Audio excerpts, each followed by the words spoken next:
hypnotizing, your eyes mesmerize everything I do. Hello from Mickey and from me from Castle Goring. May I say, we haven't put up the Christmas tree yet. We put up the Christmas tree on Christmas Eve. And we don't put it up before. I'm awfully sorry. So it's not going to be up until quite late. But it then stays up till 9th night. So, to those of you who've asked why I'm not sitting in front of a Christmas tree, not yet. However, I am sitting in front of a James Whistler picture right behind there. As you will find out in a second, it's very appropriate. And I brought it out. It normally lives in the family drawing room, but I brought it out in honour of Kit Hale, who wrote in to say,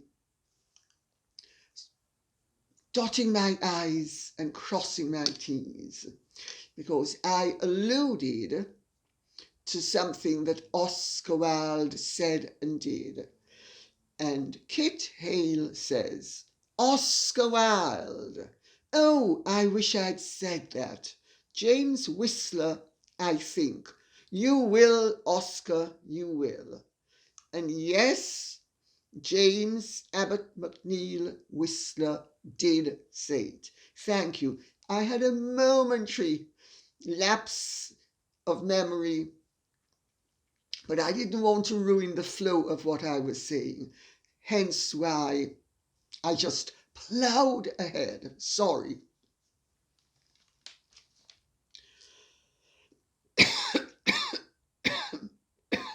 But wasn't it witty?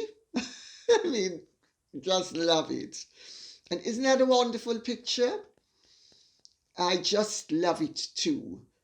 Now, another little update. You will remember, those of you who look at this quite regularly, that I tried to right the wrong that Harry did to his father when he rather mischievously referred to Mahfouz's gifts to Prince Charles's charities as the CBE scandal. Well, there has been an investigation, not surprisingly, and it's not a whitewash. They have exonerated Prince Charles and the trustees of the charity because nobody was trading in titles or anything else for sale. In fact, Prince Charles's fundraising has had a bumper year because the accounts have just been announced. There is a £77.1 million increase in fund balances to, wait for it, £126,400,000. There was an increase in donations in 2020 where they rose from 14.5 million to this year to 17.6 million. One person alone gave £5 million. Now you know, Rupert Murdoch and the Sunday Times can beat any drum they want. They're not giving millions to the needy. They are earning millions for the greedy. That is for themselves. I do wish they'd leave it off because really it is so boring. And do they really think that their puerile attempts to denigrate the Prince of Wales's sterling work? I mean, don't take my word for it. Ask the hundreds of thousands, if not millions, of young people he has helped through the Prince's Trust over the years. They have given their testaments to what a wonderful cause that is. And we have Rupert Murdoch stirring the pot.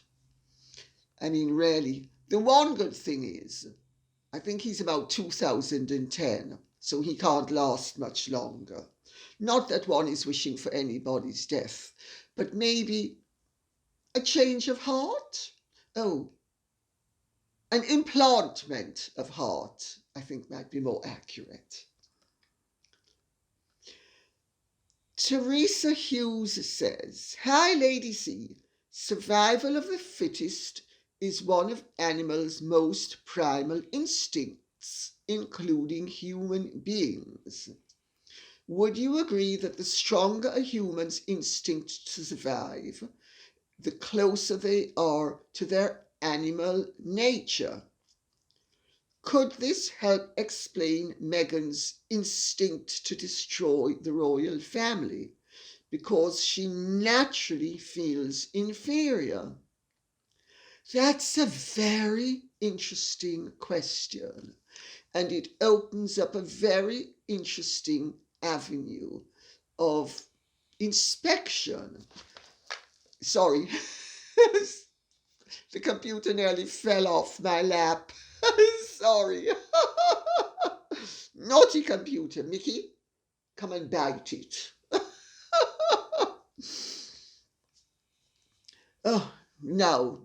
Where am I? Yes. How close to her animal instincts would Meghan be? Well, she's certainly not spiritually evolved. So I would say, for all her pretentiousness and all the piffle that surrounds virtue signaling, she has absolutely no real understanding of spiritual values, or indeed, one could say, of any form of enlightenment, save the foxy dexterity of the manipulator and the social climber as she scratches her way up the wall of social and worldly success. So I'd have thought those animal claws are very definitely into the wall of success. But spiritual? You cannot be spiritually evolved and patently destructive. It doesn't work like that. There is little doubt that Meghan has a massive chip on her shoulder. Her Uncle Mike even said it. Maybe that's one of the reasons why, no, sorry, he said it after the wedding, not before. He said it after her antics started. I was going to say, maybe that's one of the reasons why he wasn't asked to the wedding. But in fact, it isn't one of the reasons why he wasn't asked to the wedding. He wasn't asked to the wedding because he wasn't important enough. He wasn't going to be able to do anything for her the way he had done when she was younger and he got her that internship in Buenos Aires. No. He wasn't going to be able to do anything. So his place had to be taken by people like Oprah, George Clooney, Amal Clooney, and all of the other Hollywood types, James Corden, etc.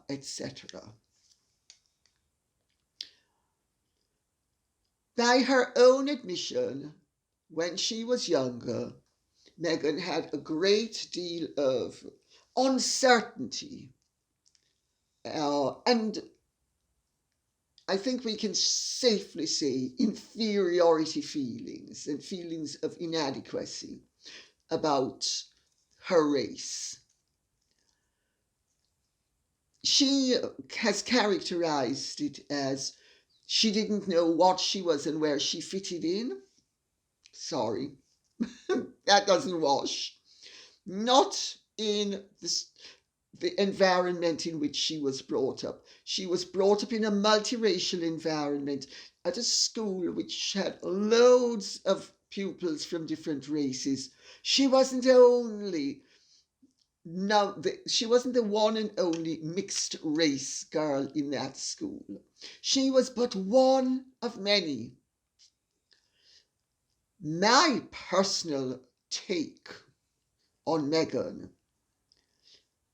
and I now say this as a Jamaican who has seen the Meghan scenario time and again. There's even a word for her. I don't know if it still exists, but when I was young and growing up and living in Jamaica, there was even a word for her. It was called a dundus. They also would have called her a red heba. That, incidentally, is not what white Jamaicans would have called her. That's what Jamaicans of colour called each other when they looked like Meghan, because she was fair enough to pass for white, except when you looked at the hair and you looked at the features, they were too African to pass for white. So a dundus and a red heba in the Jamaican vernacular was somebody who, to use the terminology of the day, looked very negroid but had white or white-ish or nearly white colouring. And I think that is the key to Meghan, because she always wanted, in my opinion, to be white. If she hadn't wanted to be white, and she, as we all know, when she got older, she made sure she passed for white. She eradicated all of the African influence from her physiognomy, and she passed for white. Well, what does that tell you? I know what that tells me. That tells me that Meghan was always troubled about being mixed race. That will give you a massive chip on your shoulder. Massive. And I think that's the key to her feelings of inferiority, which she overcompensates for by having convinced herself over the decades that she is superior. I think the fatal combination of an inferiority complex with being spoilt and indulged and made to feel entitled is the absolutely worst combination possible.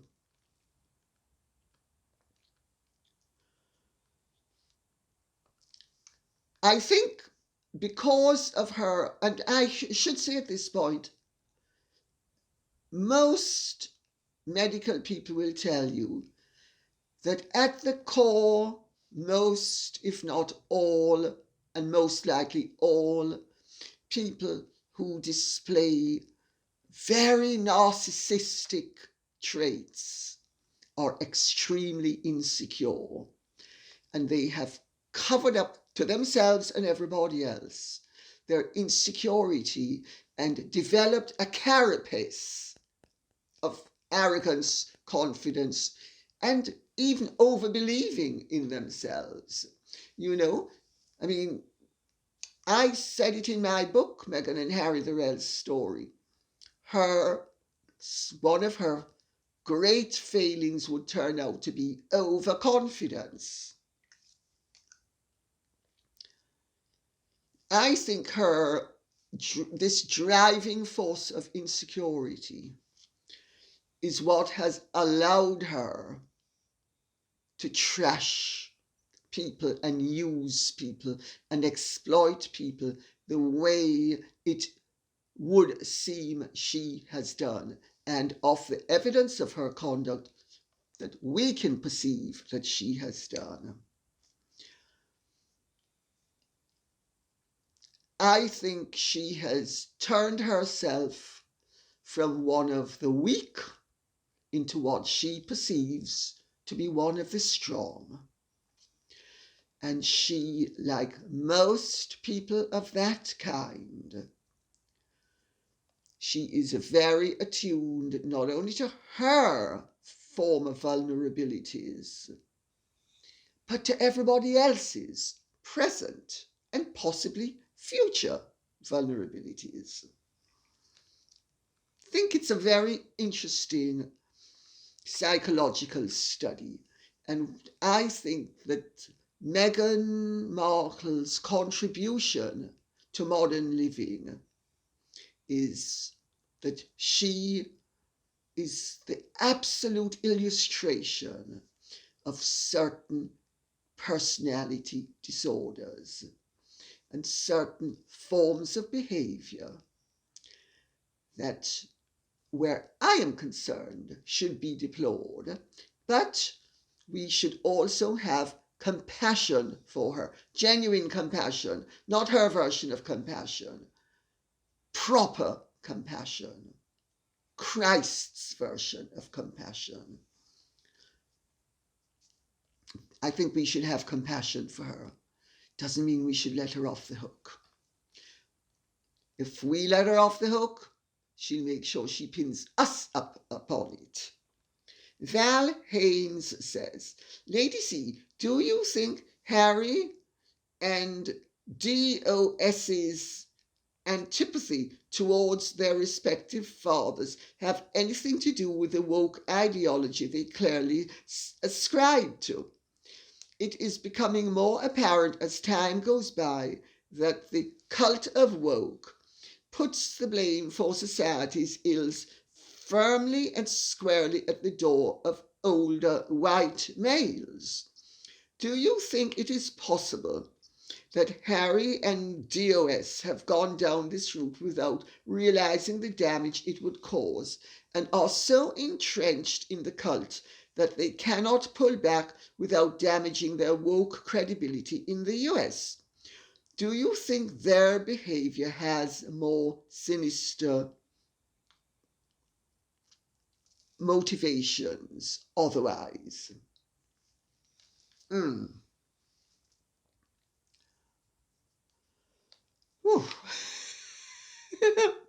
Heavy. Heavy. Oh dear. I think they certainly are playing to the gallery.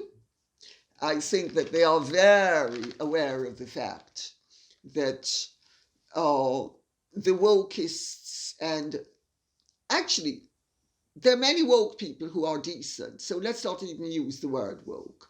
Let us say the illiberal post-liberals who are really on power trips and using for their own worldly gain the liberalities that my generation put into place.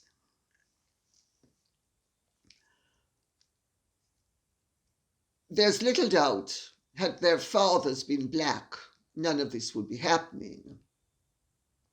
There's little doubt that if this stupidity called white privilege didn't exist as a concept, and a concept which cannot be supported by any rational argument, if this stupidity called white privilege didn't exist, I think they would have very little motivation to be beating the drums of white privilege. And the irony is that they are too beneficiaries of white privilege, the like of which very few of us will ever know. It also has to be said, the most underprivileged, disadvantaged, and struggling segment of the population in the United Kingdom at this moment is young, working class, white men and white boys who are about to become men. Where does that put white privilege? I mean, I actually think that the whole question of white privilege and really what they are aiming for is black supremacy, which I think as a concept is as dangerous as white supremacy was. I do think that Meghan and Harry are playing the cards because they or she has certainly thought, and she has got him on board with the fact that their fathers, their white fathers, are expendable and should be punished for not giving them everything they want. Well, her own father gave her everything she wanted and she discarded him nevertheless. And Harry's fury was obvious in the Oprah interview that his father, he resigns his job and then expects Daddy to continue supporting him. And Daddy's a mean and nasty beast because Daddy isn't giving him all the money he wants. Poor baby. Do I think there are any more sinister motivations behind it? I think there's a lot of resentment, a lot of hatred going off their conduct. I think there's a lot of self-indulgence and self-pity. I think there's a lot of very dark stuff going on there. I don't think they're very near the light in terms of spiritual progress or enlightenment. I thought I would actually say they're hurtling down the road to ever-increasing darkness. Because you cannot dishonor people and betray those to whom you owe loyalty and not only injure them and injure what they represent, but injure yourself as well. And I'm now just speaking about spiritually and emotionally. But, you know, the oldest ploy is two people or two countries who have problems need to find an enemy, or just one country, externalize it, find an enemy. That's how politics has always worked. That's how foreign policy has often worked on state level. And that's how Harry and Meghan and people like them, couples like them, couples who form what would appear to be on the face of it malignant attachments function. Anne Brannigan says, Meghan will deliberately lie to have everyone talking about her. Then she wants to shut them down. You've got to give it to her. She's an expert at keeping herself in the frame.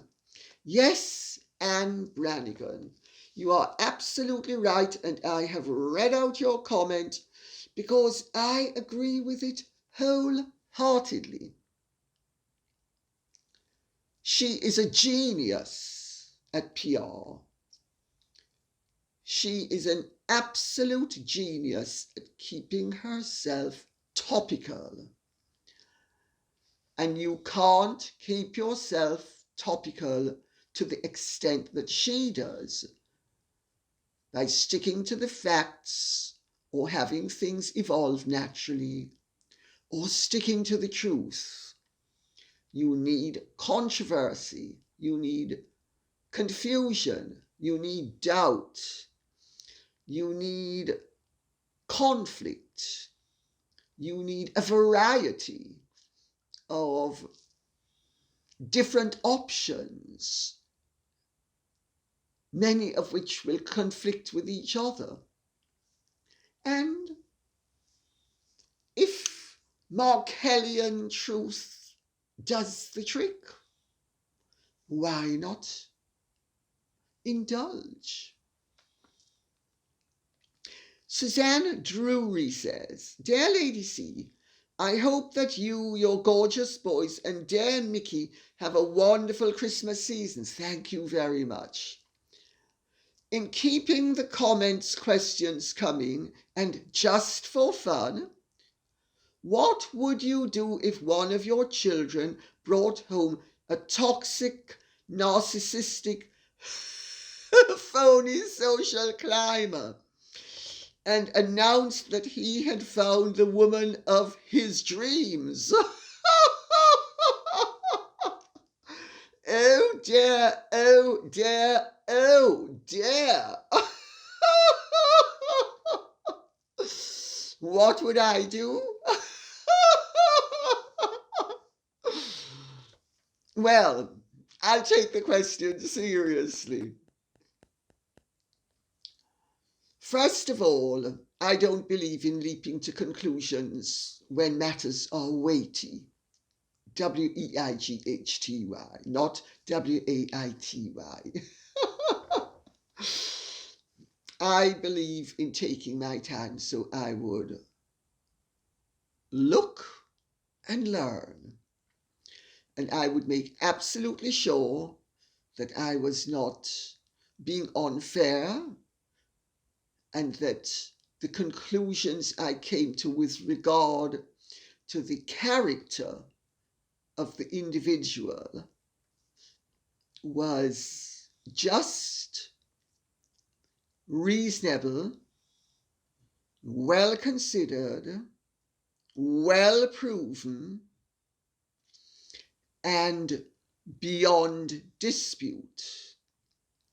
Now, I know only too well that people who suffer from serious personality disorders never change, and if they do, it's to fox you.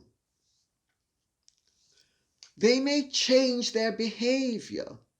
I mean, I saw that with my mother. 1 minute the bat from hell, the next sweetness and light itself. They put on various masks so that they can achieve various objectives. And certainly toxic, narcissistic social climber would be somebody who would definitely be using lots of ploys, lots of masks. I would imagine that she would be coming in with a veneer of charm if she had any sense. And if she didn't have any sense and didn't even bother with charm, so much the better, because that would mean that one was 2 steps ahead of her game. But I think it would only be a matter of time before she started to triangulate and cause trouble. And, you know, at that point, one would begin to get the length and breadth and the measure of the individual. I wouldn't do anything immediately. I wouldn't do anything initially. I've never interfered in my children's personal lives or in a very precipitate way or disrespected their choices, because I would want to like and hopefully love anybody that my children brought into my life. I mean, my boys have had a series of very nice girlfriends, it has to be said, over the years. Well over a decade now, because they started at about 15. And they've had a series of very nice girlfriends, some of whom I liked more than they did. I can think of one or two. Because my default position is always to like people. And certainly you want to like your children's friends and girlfriends, I would imagine. Well, I certainly want to. But if one of them brought in somebody of that nature, I would wait. I would wait until I was absolutely sure of what I was dealing with. Then I would simply make my feelings known. And I would ask him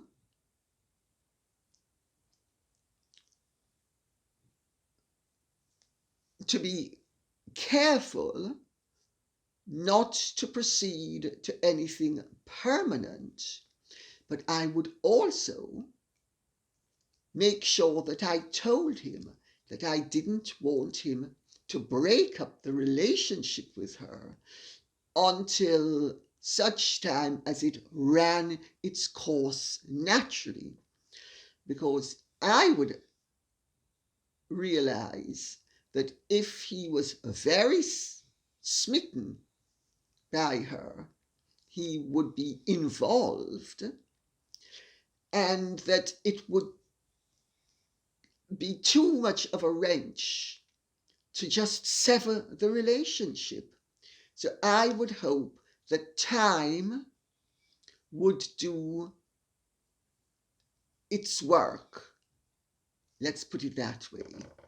Because ultimately, it's not possible to have a good long-term relationship with a narcissist.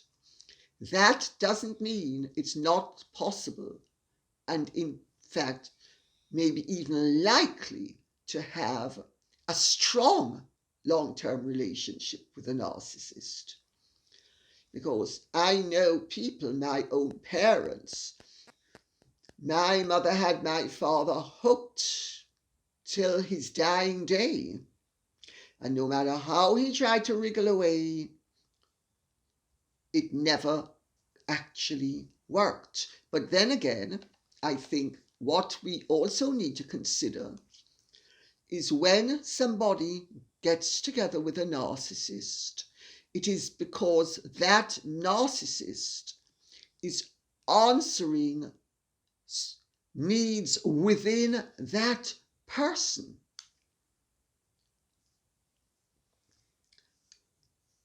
Now, I happen to think that my parents' relationship was, to a large extent, aside from the fact that my father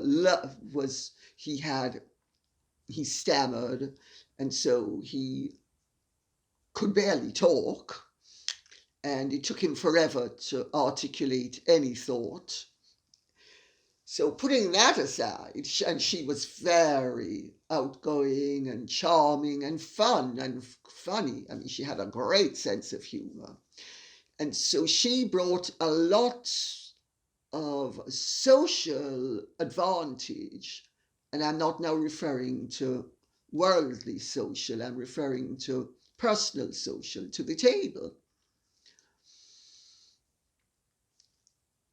So if one of my sons got involved with a woman who was, as you say, what did you say, toxic, narcissistic, phony social climber, well, The likelihood is that she would be a strong personality. The likelihood is that she would have merits. And the likelihood is that she would know how to play them. Now, I actually don't have very much against a social climber as long as the social climber is nice. So it wouldn't particularly bother me if she was a social climber as long as she was a nice person. I mean, I don't think you can help where you're born in life, and if you have ambitions and want to better yourself, so what? I don't have anything against that. I've promoted many a social climber in my day, I've got to tell you. I can think of one lady and one supposed socialite, both of whom I put on the map here. I can also think of a banker, male, who I put on the map socially here. So I'm just thinking of three off the top of my head. So the fact that she would be a social climber wouldn't particularly bother me. The fact that she was a phony would bother me. But then, of course, all narcissists are phonies. So then it would be up to him if what he wanted to do. And whatever he wanted to do, I would respect that. I respect my children's rights as I do anybody else's right to make their own choices, even when I don't agree with them. But I would also make sure, if she was toxic, narcissistic, and a phony, that I set things up in such a way that she would derive either no benefits whatsoever in a worldly sense from me, or minimal. If I couldn't do none, I'd make sure I implemented minimal advantages in a worldly sense. I would do that in the hope that I would be disincentivizing, because if she's a phony social climber, it means that she's not only trying to exploit my son, but she's trying to exploit me as well. And I don't like being exploited, especially by nasty people.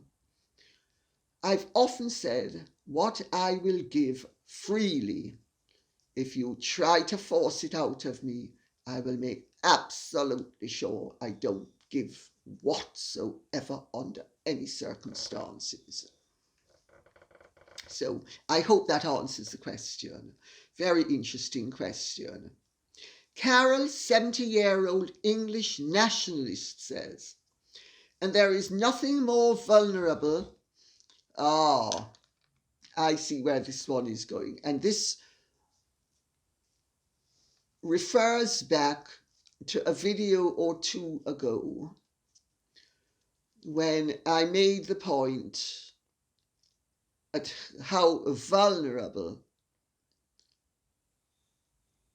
certain members of the royal family are as a result of being human, and how certain other members of the royal family, who shall remain nameless if only because there's no need to mention their names, have taken advantage of these other relations' vulnerabilities. So, and there is nothing more vulnerable than a dying elderly man so loved by his family, well, most of it, attacked across global airways, his wife of 70 years, a grand old lady of 95 who has done no wrong, being harassed, bullied, and lied about them and their service to our nations to make money. There is nothing more vulnerable than a family in mourning being attacked by a family member and their online attack dogs.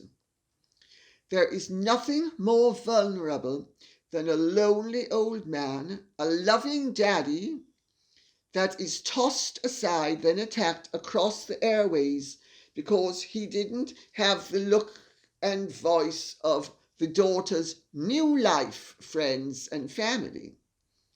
Most celebrity foul mouths get away with everything, but these two will not, because they practice, in my opinion, elder abuse. Even celebrities condemn abusing the elderly in their family. I had to read that out because I thought it was a very heartfelt comment. I thought it was very appropriate. And yes, I know as a fact that I and several of the people I know have turned against Meghan and Harry, starting with the way she treated her father and continuing with the way they saw Prince Philip's death in such a cold, callous, heartless way, with no sympathy for the Queen, no sympathy for the poor Duke of Edinburgh, no sympathy for his children, no sympathy for his grandchildren who love him, no sympathy for all the people who loved him, no compassion for the people who didn't even know him but respected him. I thought it was a deplorable exhibition, and I even made a point in my book about them that this was going to turn out to be one of the rocks upon which their ship would sink. So I think it's a very appropriate comment. I agree with it wholeheartedly. You know, even when a child has just cause to berate a parent, you have to be the lowest of the low to do it in front of the world and to make sure that your every comment,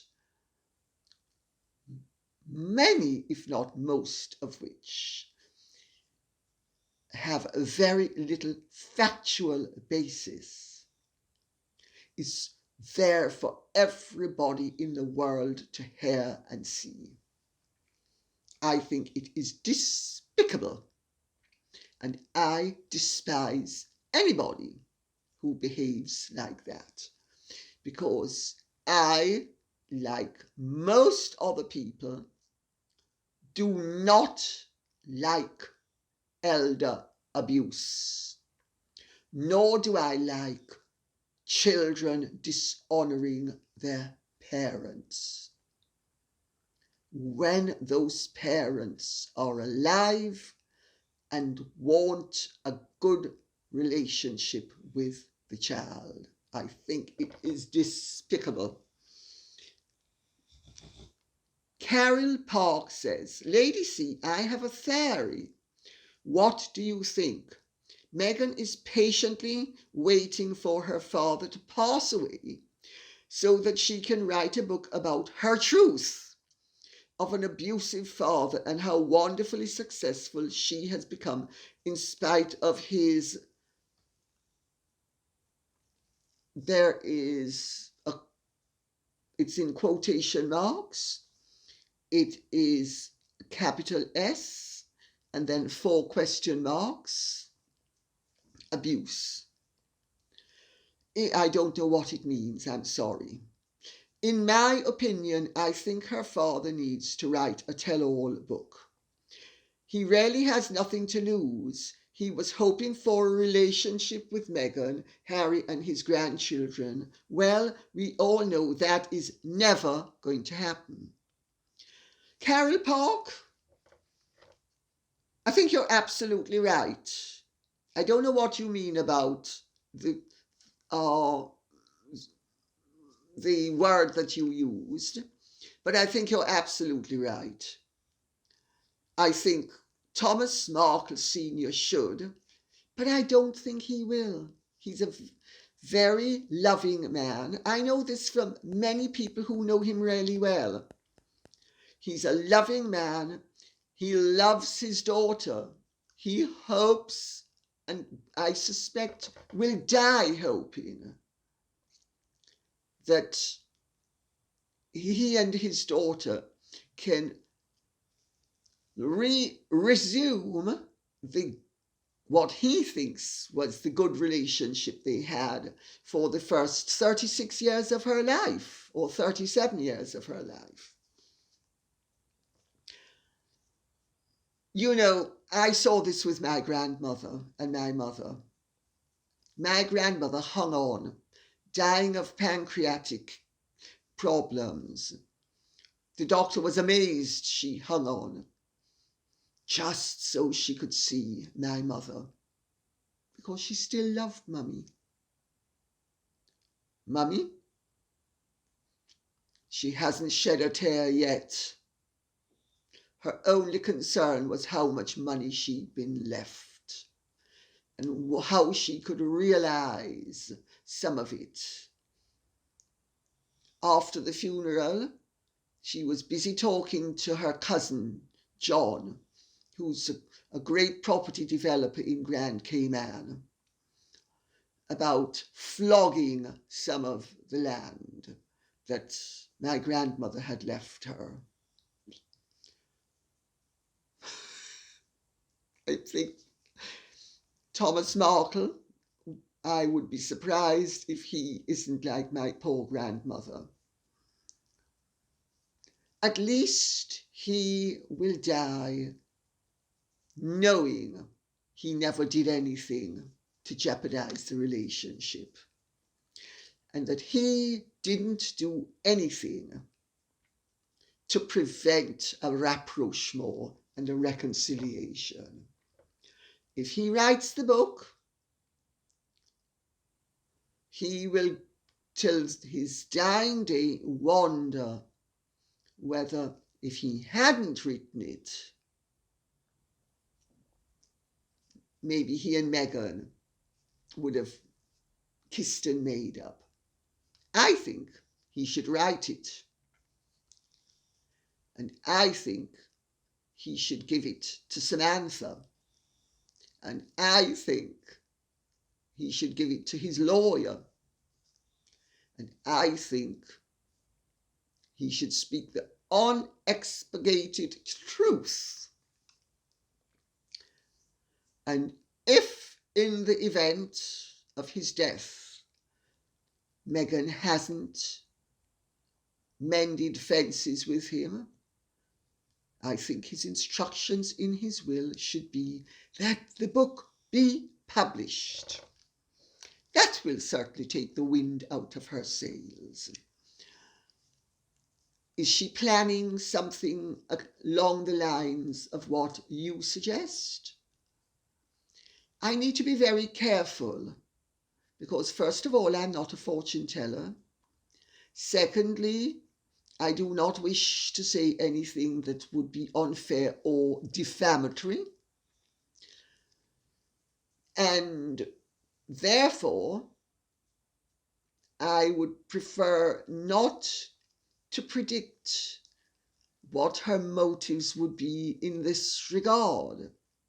But let me put it this way. I can well see where you're coming from. I can, and I wouldn't try to dissuade you from your considered opinion. Who says, Dear Lady C, I was watching a documentary on Diana. In it, footage of Diana saying something naughty in a relaxed manner was included. You could hear William telling her the camera was rolling in a way that made him sound like a leader or more grown-up figure than herself. someone aware of his surroundings and of right versus wrong. Harry laughed with Diana. I thought this summarized personalities. Also, there was footage of an interview where Diana was asked, "Why do you do so much charity work?" And she said something along the lines of, "I'm bored, what else is there to do?" Which tells a lot about her too. In other words, she had nothing better to do. I found it quite disappointing and underwhelming. It wasn't about them, the charities, it was about her. Truly, I believe she and Meghan may have gotten along like Harry said they would. Well, I haven't seen the clip that you're referring to, so I will be very careful what I say. Yes, William has always been far more considered and far more measured than either Diana or Harry. That's true.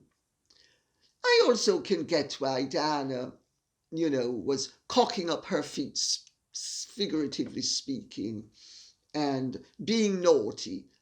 I mean, people are naughty, and she certainly had a naughty streak in her. It has to be said, as do I. So I'm not decrying that aspect of it. And I can see that it might have been a perfectly innocent situation and she didn't realize. Because Diana did have, in fairness to her, innate dignity. And she was very aware of her public image. And she was very aware of putting her best foot forwards at all times when she was in public. Well, unless she wanted to put her worst foot forward to humiliate Charles or cause discomfort to the royal family. But otherwise, she was dignified.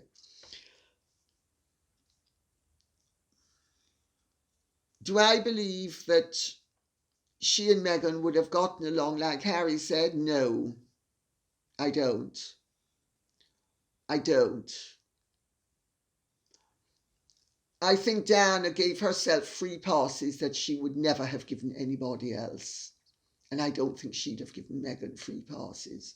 I also think had Diana lived, Harry would have married someone else and not Meghan. I think Meghan is the leftovers after the coffee was drunk. I think had Diana lived, Harry would have been drinking from a fresh cup of coffee. Let's put it that way.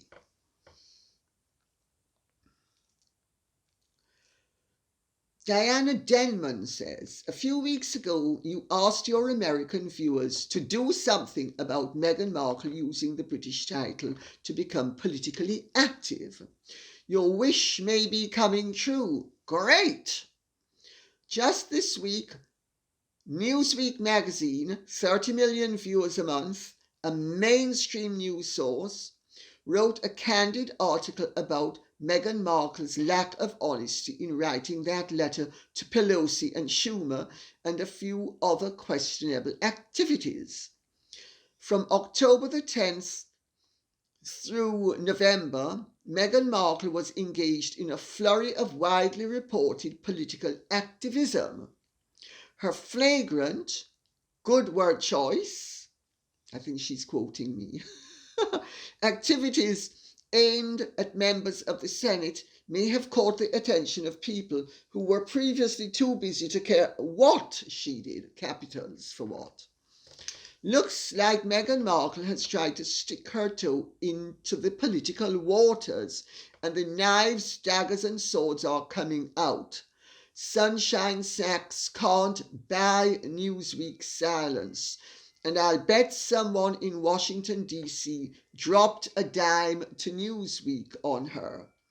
Once you get on DC's SH*T list, you're toast. You can't judge by one article, but if more negative reports come out from major news outlets, you can bet someone is trying to tell her to stay out of Washington. Well, Diana Denman, thanks for the update. It's very interesting. I personally don't think that Meghan is suited for political life. I don't think she has the character or the substance. I know she has the ambition and the hope. But I wish her maybe better than she wishes herself. And I would therefore hope that she reins her ambitions in that regard. Because I think you're absolutely right. Meghan may think that she's the cleverest manipulator that God put on this earth, but she will discover the more of her foot that she puts in the political pond, is the more likely it is for the crocodiles and alligators who are living in that pond to come up ready to grab her foot and yank her underwater and put her in a death roll. Does she have the hide to withstand it? I'm not so sure she doesn't. But I'm hoping for her sake that she doesn't. But I'm hoping for everybody else's sake that she doesn't as well. Because I think she would be an unmitigated disaster politically. Dave Woods says, Lady C, it seems that Charles's charities are open to public scrutiny, and this serves as a healthy check against abuse, whereas the Archewell Foundation is private and therefore able to do all sorts of things. Wouldn't it be interesting if the Archewell Foundation was subject to the kind of scrutiny that Charles's charities are and had to submit to a public audit? Well, wouldn't it be wonderful if that were the case? My dear, first of all, it's not a charity. It's a company and it's an entity, but it's not a charity. Charles's charities are charities. Secondly, Archewell can take expenses, etc., etc. How do you think Meghan and Harry are going to fund their lifestyle? By giving 100% of what they raise through Archewell to worthy causes? Yes, but 5% might be to strange, distant causes. 95% are going to be much closer to home, all without scrutiny, because they're registered in Delaware. Privacy, privacy, privacy. Meghan and Harry love their privacy. But interesting that he could have thrown a brickbat to his father, who has been exonerated, while making sure that their activities, their fundraising activities, are couched in darkness. And on that note, I will say, I hope this has been of interest to you. If it has, please like, share, subscribe, press the notification bell, and please keep the questions and comments coming in. You are an essential part of this whole process. God bless and goodbye.